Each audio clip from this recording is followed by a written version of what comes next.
على خلفية الأحداث الجارية في فلسطين، تأتي زيارة المفوض العام لوكالة الأمم المتحدة لإغاثة وتشغيل اللاجئين الفلسطينيين الأونروا إلى القاهرة، حيث أوضح أن الأزمة في غزة غير عادية ويجب دخول المساعدات الإغاثية في أسرع وقت. المبعوث الأمم المتحدة لوكالة غوث اللاجئين الأونروا إلى مصر تأتي في ظروف مهمة جدا.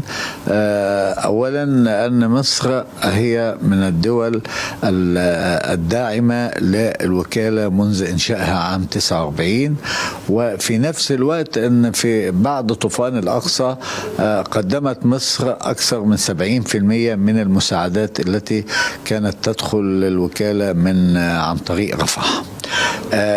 الزيارة تأتي بعد أن علقت بعض الدول مساعدتها للوكالة نتيجة لمزاعم إسرائيلية حول أعضاء في الوكالة، وهذا ما ثبت كذبه وتضليل الرأي العام العالمي تجاه ما تقوم به وكالة غوث وتشغيل اللاجئين.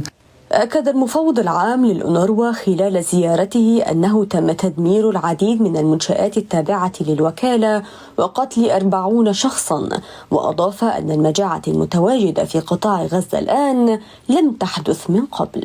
تعتبر زيارة ممثل الأونروا للأمم المتحدة إلى المنطقة وخاصة إلى القاهرة جاءت في توقيت مهم، وردا على مزاعم الدول التي شككت أو بانسحاب بعض الدول من تقديم الإغاثة إلى الشعب الفلسطيني.